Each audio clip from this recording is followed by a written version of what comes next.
Hello and welcome to Ditch Witch Diaries. We are doing a great thing. We are returning to the tarot card series. And I know I haven't posted a tarot card video in quite a while, but the next in our series is the Hermit. And I'm so excited because usually I do those alone, but today I'm joined by Roz and Raven. Raven's making dinner, so her camera is off, but she is going to chime in because she loves the Hermit card. She said it's I one of her. do. It's one of Oh, my favorites. I love that because it's so interesting. You know what? I have hated the Hermit card. I pulled it like I'm out of Hermitage. I feel like I was in this Mm, like deep dark hermit environment for so long, but and I hmm would pull the card all the time. And probably the reason why I was getting it is because I was interpreting it completely wrong. And so it was kind of like yelling at me, like, stop doing this. So, like, you're a dum dum. Anyway, so let me just share with you, and I'm so excited that you guys are going to get to enjoy this. So we're going to have to cut this out because I need to pull up the next one, which is okay. Do you guys see this? Yes, ma'am. Okay. So this is the Hermit, and let me tell you, I always do a rendition with AI of the tarot card, but I do it in Art Nouveau style because I am a sucker for Art Nouveau. So this is the Hermit, and beautiful it is. That's all I have to say. Beautiful it Really is, as pretty. are most of them. So I didn't have to fight with AI at all on that one. So. I always start with the origins and the evolution of the card.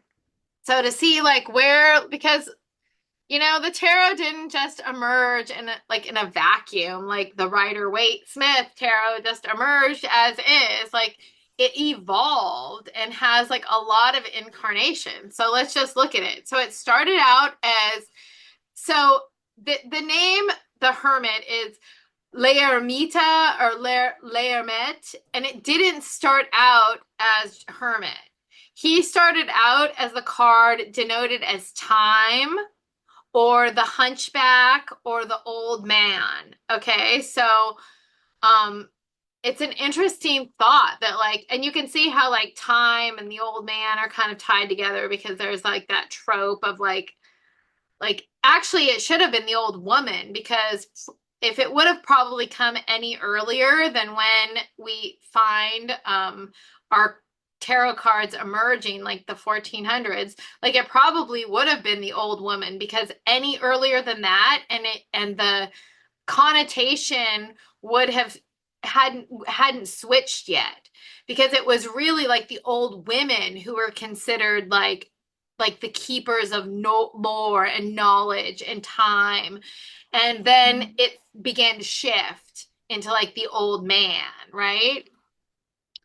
So instead of an hourglass, the old man was or instead of a star in a lantern like we see now, he was carrying an hourglass. Okay, but it wasn't long. That was very short in the beginning. This does not like go all the way to Levy or anything like that. This is very much more in the beginning incarnations of the Hermit card.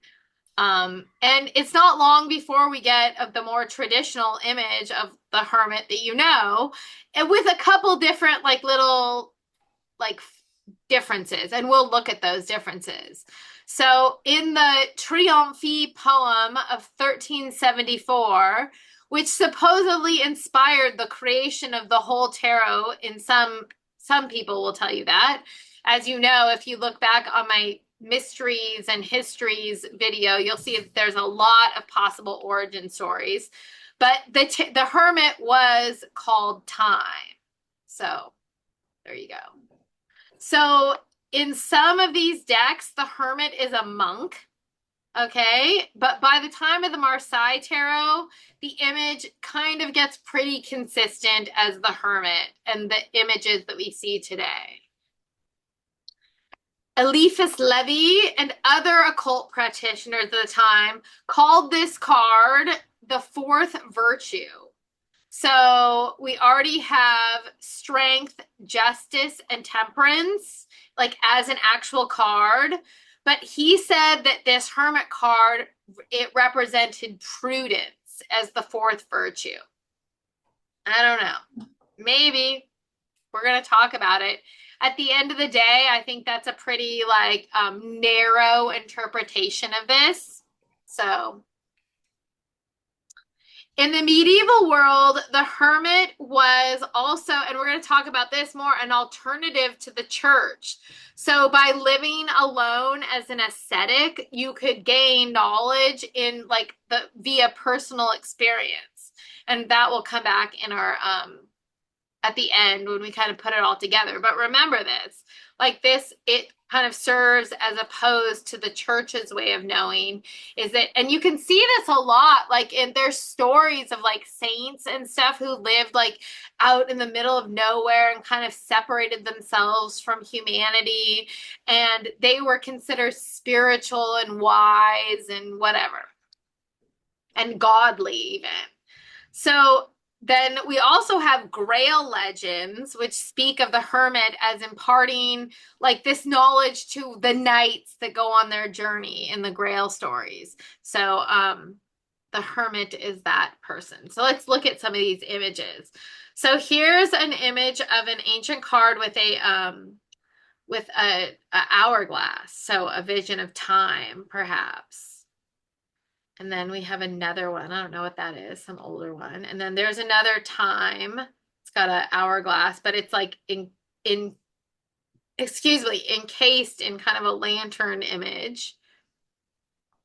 And then we come to the lantern. We get pretty much the lantern image. This guy doesn't even have a lantern. He's more monkish, right? He's just like a monk on his way. Mm-hmm. And then this is monkey too, but it kind of does like the shape of it kind of is starting to resemble like the shape of the garment. Like Rider-Waite. Yeah, it starts to resemble, although he's not holding up his lantern like Rider-Waite is. And notice the snakes at his feet because that's an interesting tie as well that we're going to tie in because I always tell you what correspondence is. And so interesting use of the snake. There's another one. And then this time, our little monk, and you can tell it's a monk because he's got that knotted, corded belt. He's holding a book or a tablet of some sort. Okay, so then the hermit is the number 9. That's like the card number. And so what does number 9 have anything to do with this? So a number nine is the height of single digit numbers. Okay, so it's the last before we get to double digits. And so it's a very special number though. It's considered a power apex. Like the number 9 is very powerful. It's considered a number of completion. So it's the human gestation period. It suggests the need to move on or evolve to a new phase of life. So either to be born or to be, because actually we're pregnant for 9 months and a little bit more time. So it's like almost right before the 10th month. That's when we give birth and we evolve into a new phase from like the fetus to a human live person. So it's also a number of spiritual enlightenment and mystery. So many traditions, and we're going to talk about all the traditions, we'll go through them. They link 9 with enlightenment, awakening, like initiation, all sorts of things. It's often a number, it symbolizes a person's journey towards higher consciousness and understanding. And then it's also this thing about always returning to itself. So if you add like 1, 2, 3, 4, 5, 6, 7, 8, 9, it equals 45. And then 45, of course, if you add those together, it equals 9. So if you add 9 and 9 together, it's 18, and that is 9. And then the times tables trick, of course. Like when you times like 9 by any number, the number that you get, if you add those together, it's 9. So there you go. Like 1 through like 9 times 9 is 81. And if you 8 and 1 is 9. So 9 times 7 is 63. 9 times it all works out. Like they all add up to 9. So That's there you go. interesting. I never knew that. Yeah. So like, let's see. You can even do them I in your was just head. doing, What? Go yeah, ahead. I was just doing like other numbers in my head to see if that works out, and it totally doesn't.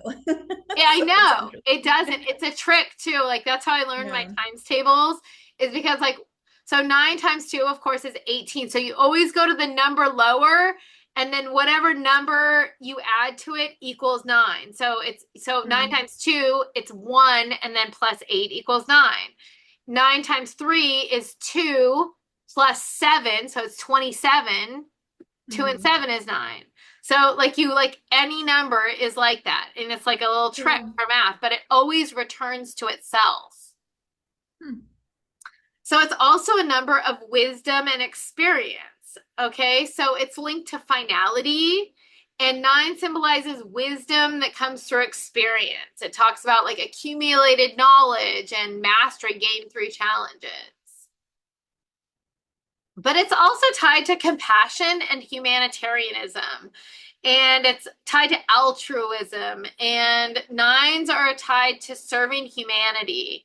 And the idea that humanity might not want or accept the service that you offer. Hence, hermitage, maybe. Okay, so the historical and spiritual number 9, like I talked to you about before, like it's got ties to all sorts of like historical spiritual societies and realms. So I want to look at that because it's really kind of interesting. So Apollonius of Tyana, who was a Neoplatonist from Greece, he said it was sacred and his followers wore like a number 9 amulet. And for them, the ninth hour was so important that they would be silent during that ninth hour. That was like a call to silence. The Eleusinian mysteries, which we talked about, I think Raven like has talked about it in her presentations. Yeah, we did like a big thing on it. Yep, and they are initiated in a 9-day ritual. The Romans, they have a couple of these. So Romans purified men on the ninth day after birth, so male babies. And they also buried their dead on the ninth day after death. Also, there's like this feast of Novenalia every ninth year in honor of the dead. And tracing that, like the tied to the feast of Novenalia, the Catholic Church holds a feast of Novenae, which is like a prayer that's said for 9 days to pray souls out of purgatory. So there you go. Lots of fun number 9 stuff. So let's get back to the Hermit and the correspondences of the Hermit. So in Arabic, it's the Arabic number is number 9. The Roman number is IX. The Romance titles are Rerum Edax, which is the devourer of things. Hermit. I cannot say these words. I am like I pathetically torture them. Le Villard, Capuchin, Le Pretre, Le Ermita, Il Gobo, Le Ermita, and Il Vecchio.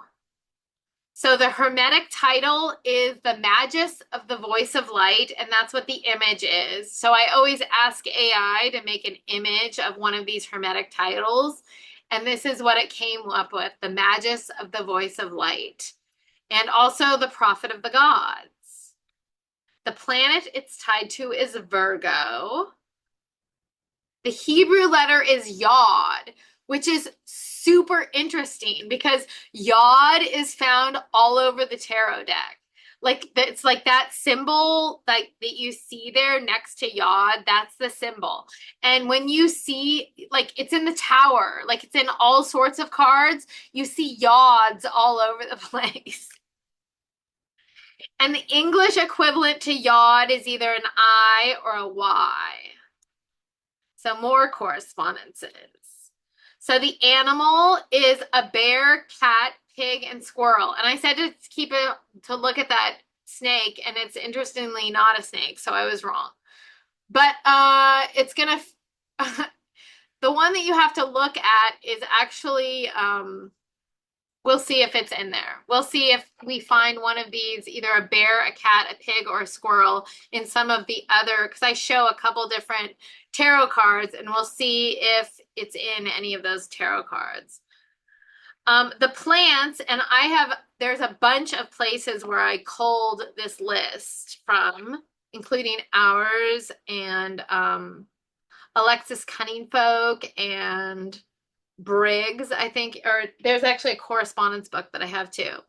But it's aster, beech, calmintum, which is obviously spelled wrong, chestnut, fennel, hyacinth, lavender, lemon balm, licorice, mimosa, narcissus, peppermint, sage, skullcap, snowdrop, thyme, violet, walnut, and the incense is frankincense. The rock and metal is aluminum, bloodstone, carnelian, mercury, peridot, and this that you see beside me is sardonyx. Did you know that, Raven? Apparently she's making dinner. Anyway, she's really big on these stones. So these stones. Wait, sorry, my internet cut out. Say that again. Did you know what sardonyx looked like? Oh, sardonyx.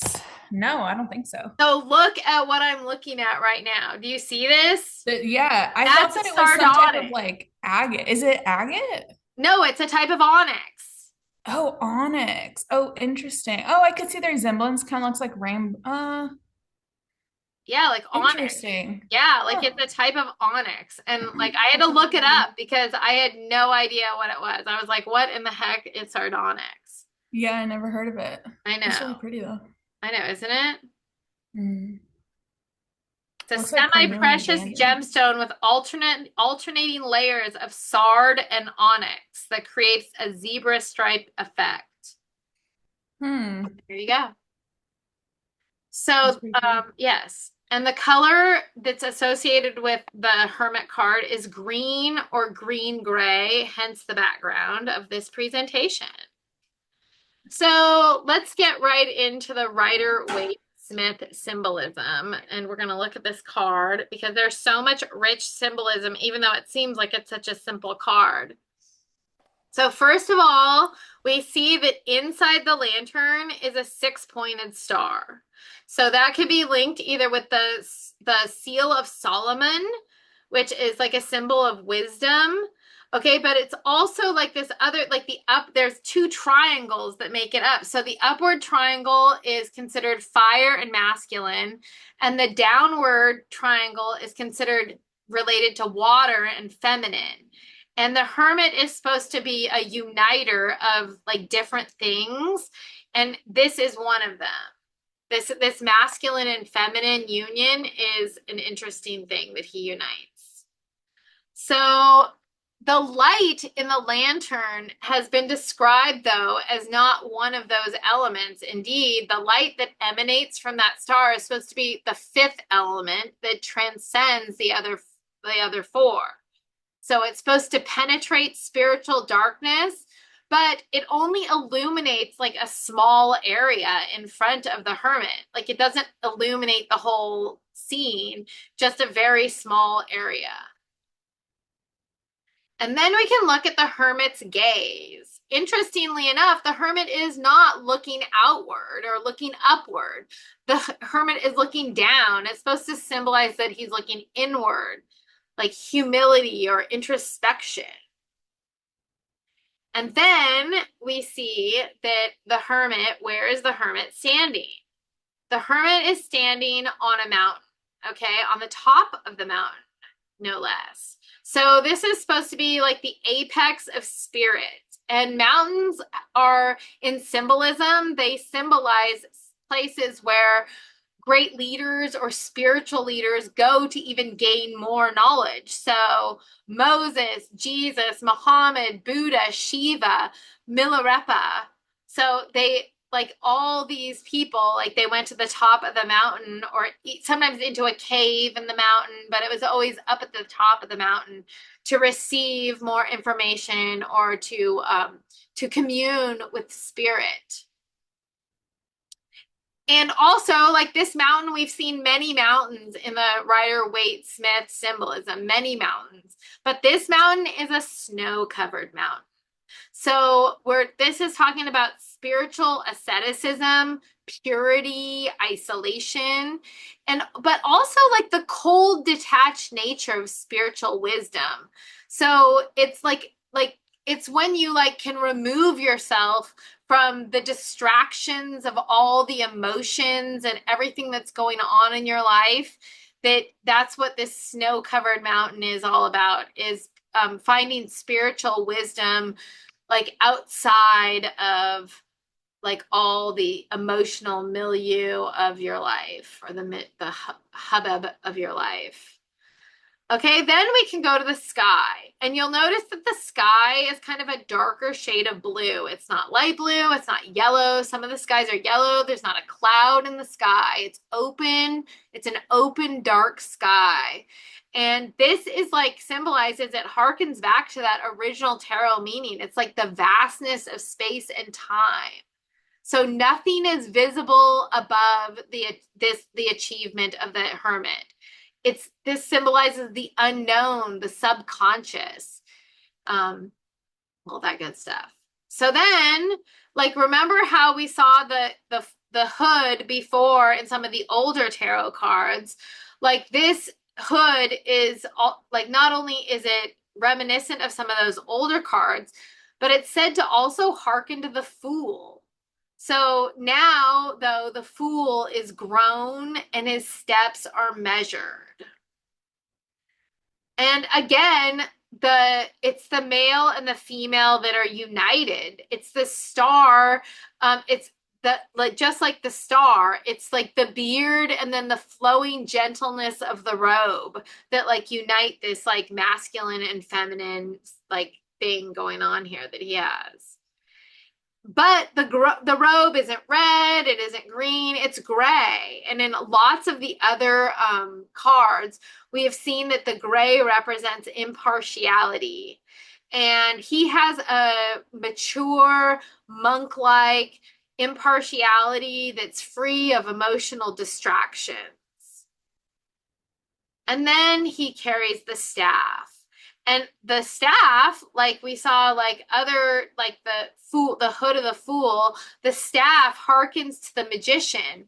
And now the magician's wand is something to lean on. It connects man to deity. It shows balance. It shows that the hermit is balanced even up at the top of the mountain. So I always like to go through, before I put it all together, I like to go through like Jung and like some possible interpretations, because we know that Jung didn't say much about the tarot. So that's why I say Jungian possibilities. We use some of Jung's like ideas to look deeper into these cards, is what we mostly do. Because even when Jung talked about the cards, like sometimes the things that he said weren't like so right on. Like what I thought when I read what Jung actually said about specific cards, I sometimes think that Jung maybe didn't know much about tarot. But he knows a lot about archetypes. So here we go. So whenever and he talks about like these journeys of the heart and heroes' journeys and dreams and things like that. So when the hero on his journey loses his way on the quest, it's the old wise man who shows up to give light and hope on his way. So then we can liken this to our dreams, okay?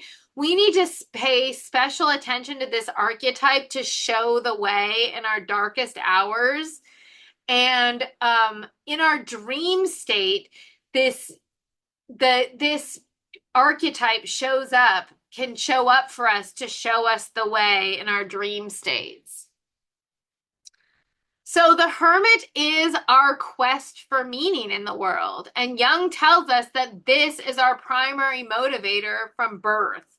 It's like instinctual in our psyche is our quest for meaning. And the hermit represents this quest. So what we need to do, if you were to follow some of the Jungian possibilities, is we ought to follow the example of the hermit and nurture, like he nurtures the inner star that we saw. We need to nurture our own inner light. Okay, so if we're ready for the hermit will come. When we're ready, what is that saying about the teacher shows up when the student is ready? So the hermit will help us find our own lantern, though. So Jung, though, doesn't see this as solitary. It is that the hero, the inquirer, is not sated like in the unconsciousness of mankind. So that's kind of the idea, is that like we get like we're in this like hubbub of like collective unconscious and like the consciousness of the modern day, especially in our day. Like there's this like consciousness of the modern day, and ours is filled with all sorts of things, technology, like for example, like nobody plays with toys anymore. Like we're being drawn into this like technological different world that we're in. And so the Jung might tell you that this archetype is like comes along when we are unsated by that, like where we are unsated by the unconsciousness of mankind around us. So what the hermit has is inner unity, self-acceptance, individuation. It's about going inward and finding the solitary within you.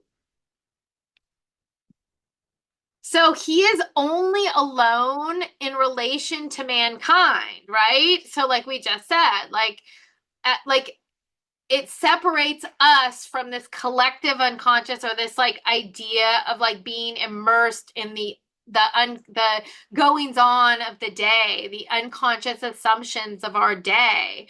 But as a whole, so he would also, it's an interesting concept to think about though, that as a whole, that mankind itself is cut off from the rest of the world and nature because we have these psychic differences. We are self-aware.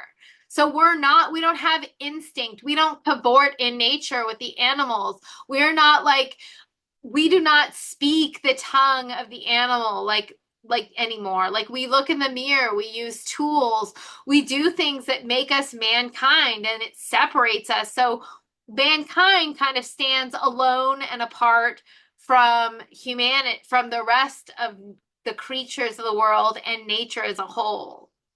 And anyway, so that's another kind of way to look at this. So then the question most people ask or think about is, and this is where I kind of got off track. Okay, so I was kind of thinking like when I pull the hermit card that I'm supposed to go into hermitage, or that I'm supposed to be a hermit, but is the hermit a literal personage? And the problem is that probably not. Because when we're dealing with the major arcana, we're not dealing with actual events in the world. We're dealing with archetypal things, which is really Jungian, right? So we're like, there's real danger in taking the major arcana cards and archetypal cards and making them literal, okay? And especially so with this card. So some people I've read, so when I get ready for these things, I read all the books on the tarot that I have and what everybody says about it. And some people would tell you that this is like a literal person in the world, that you're supposed to look for a teacher. When the reality is that this tells you to look within. That is so weird. I don't know why. I mean, no offense to anybody Yeah. who reads the card that way, but I would never take it that way. It seems so strange. Like the cards just, I don't know. The cards to me seem like, I don't know. I don't know. It just seems weird to like, that it would tell me to go like search for somebody else when most of the cards are about yourself, Well, and Exactly. also the But hermit card is so about being yourself Yeah. and being Yeah. inward and looking around. Like, where do Yeah. you see anything about going and finding a teacher? Like Yeah. the So old weird. man, like that's what it like I read and I could even pull out the book, but I'm not going to embarrass the book writer. No, Okay. that's fine. But I have the book in hand, like not physically in hand, but Yeah. it's like next to me, where they say that like the hermit is like could be like a teacher who is a hermit, that Hmm. idea that hermits are solitary people who live apart from the world and who are spiritually motivated and kind of like the grail journey, like you're the knight in the journey and you're supposed to look Mm. for like the hermit to like instruct you and give you instructions, but So really this is weird. like an archetype, like Yeah. it's not about that, okay. And to be fair, that this is not the only interpretation we've disagreed with other authors before. So I No, guess that's I'm fair. yes. I have my. If you've been listening to the series, you will know I often have my own unique little interpretation of things. So, okay, so then this is where I got off base though. So you may think you have to become the hermit or remove yourself from society as a hermit or ascetic. So even going as far, like some people like would this would be a sign to like don a robe, grow out your beard, put on the sandals of a monk, right? Like you may go out on a journey to either find a guru and you would fall prey to the next person who suits the bill, or you would become the guru and in, like I said, overinflate yourself and believe yourself to be that guru. So one or the other, either side though holds danger, right? The reality is that archetypes are suprahuman. One can never become an archetypal figure, and to try to become this becomes like almost a tragedy, like it's a tragedy waiting to happen, right? So is the hermit a literal person? No, it's an archetype, okay. So before we put this all together and kind of go back, we always have this little break in my story where I look at the different varieties of hermit that I have in my collection. I have more, but I've picked out a couple, like a handful of hermit cards that are kind of interesting and kind of show the scope of the different possibilities. So this is the first one, and I always like to show this one. And again, there's a snake, so I was wrong. Like it didn't, like it's interesting because often, like this card in particular, like the Tarot of the New Vision, will tie directly to the animals that are like supposedly like the key animals. But the snake is, we've seen the snake twice and that wasn't one of those, but I should add it because obviously the snake is important. Um, and I would say probably even connects it to the lover's card because, as you know, the lover's card is in Rider-Waite Tarot depicts Adam and Eve before they've eaten the apple. And so the snake is kind of slithering about there too, right? Giving knowledge and they're kind of dum-dums, right? They haven't eaten of the knowledge, the tree of good, the tree of knowledge of the maybe the apple or whatever fruit it is, but it's the fruit that gives them knowledge that they're naked and who they are. And so in the mythology of the Bible, and the snake is the one that's telling them to gain the knowledge, right?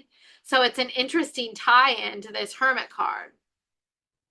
So this is the Herb Crafters Tarot, and somebody we need to do Usnea because I don't know much about Usnea. So, and I I've didn't never heard bother of to, that, yeah, actually. I didn't bother to look it up. So, do you know Hmm. anything about Usnea, Roz? Maybe she's not there. Okay. No, I do not. Okay. Hmm. Well, eventually we'll get to Usnea into Twitch Diaries, and then we'll harken back to the Herb Crafters Tarot, Usnea the Hermit. So get ready. Okay, the Modern Witches Tarot, interestingly enough, it does tie to that technology and looking, but she's like peeking at the technology. I don't know what I think about this. They've turned the 6-pointed star into the 5-pointed star. I don't know. I don't know if Is that's, it? It kind of looks like, I mean, I guess you could interpret that as a computer or something, but yeah, I kind of, my first thought was a book. I thought no, it's a computer. It has like little, Oh, yeah, it has little typing things, a keyboard. You can see the keyboard. oh. I know. So again, like it separating yourself though from the consciousness of our time or of the around us would seem maybe she's shutting it. I was just gonna say maybe she's closing That's what it. she's doing. She's shutting Yeah. it. That's kind of rad, actually, then. Okay. I take it back, Modern Witch Tarot. You've surprised me again. Although the 5-pointed star, maybe so. That's kind of witchy. But the 6-pointed star has, I like that uniting of that union that you get created with that 6-pointed star, though. But with the 5-pointed star in witchcraft, it's often about, balance and all that kind of thing too. So Yeah. it can kind of, and We'll it's more allow witchy it. that way. And since this is a witch's tarot deck, I can see why they changed it to the 5-pointed star. Exactly. Me too. Okay, this is the Spellcaster's Tarot, and he's taken actually the candle out of the lantern and is actually holding the candle, which is an interesting thing. And then Hanson Roberts. I always include that one because that's the one I use all the time, but it's just kind of a more cartoony rendition of Rider-Waite Smith. So let's put all of these together. So this is clearly a card of personal development. It's about individuation. So if you get this card, you're called to symbolically withdraw yourself from the outer world so you can turn inward. Symbolically withdraw. Okay? Even if you're not alone, it can feel like you're on your own because you are. Like that's part of it. You have to individuate. You have to realize that you depend on you, that you are at the top of that mountain, that you need to scale that mountain, right? This is also a card of transition. So it's placement. So it's a card that's it's like seriously like our gestational card. Okay, because it's at the same part in the tarot, like half of the tarot. It's like right before you get to the half of the tarot, what's called the Wheel of Fortune, which is like the half part, right?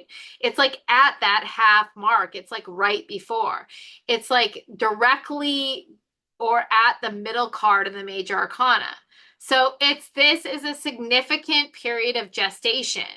Like what you're doing is you are gestating for the next experience or big type of your life, right? It's the pinnacle, it's the end or the biggest part of this gestational period. The transition is right around the corner. It's also a card of unification, as we saw. So of seeming opposites leading the way. So it's like getting beyond these like dichotomies of like masculine, feminine, water, power. It's like leading the way and being alone and leading the way. It's the way, and the way that they're talking about is making meaning out of our lives. Like I said, individuation, self-realization. And the thing that leads the way is by like unifying these discrepancies in our life, these opposites, it would seem, in our life. And we can take it one step further. So it is like a time when you abandon the crush of social conformity and compulsive togetherness to hold out hope of true human relationship after this gestation, right? Okay, so what do they mean by like compulsive togetherness?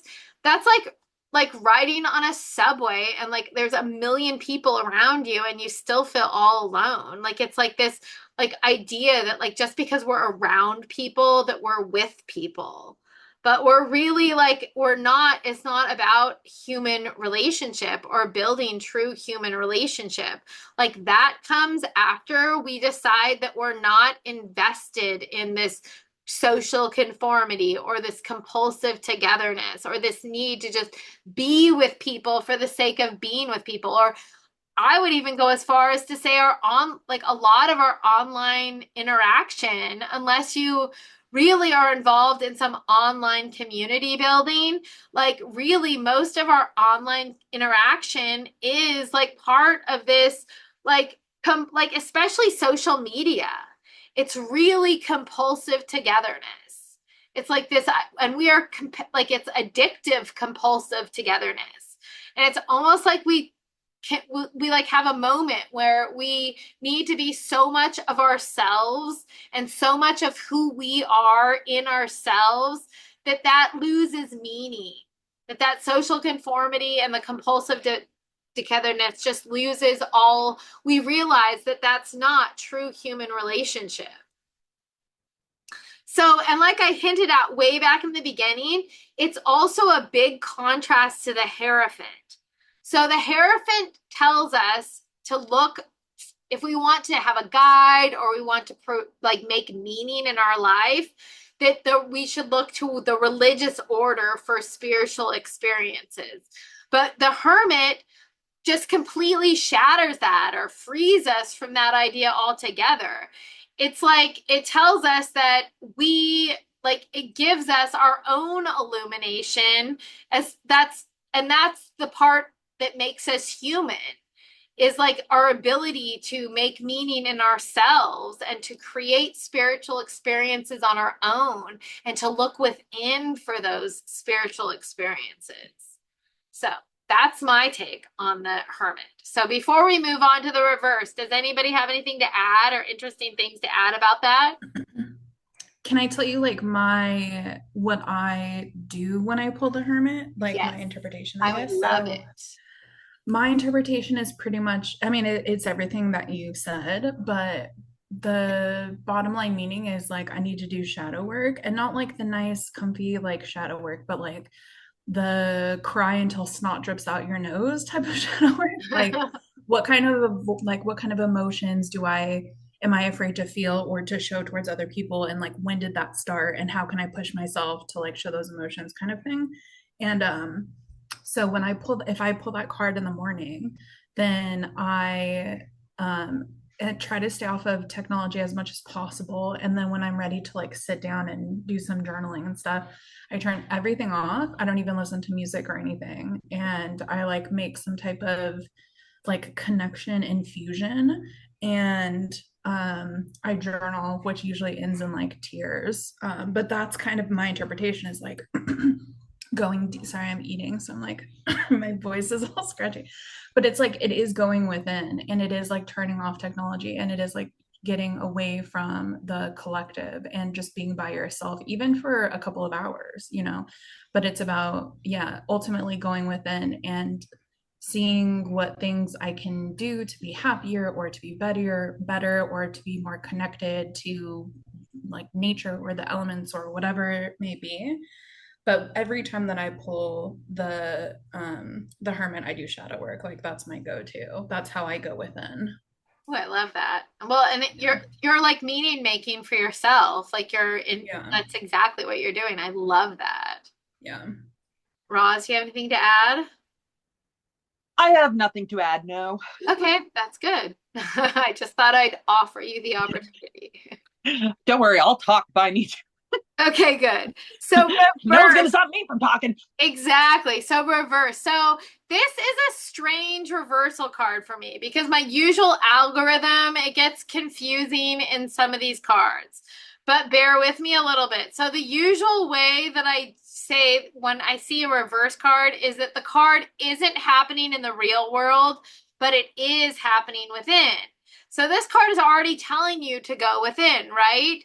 So what it would lead me to say is that you look immature and young on the outside. So you look like you're not in the throes of individuation or internal transformation from the outside. In fact, it may seem like you may be engaged in mundane or silly endeavors. And I saw another one of the authors that I point to say like Peter Pan-ish, which I would tend to agree.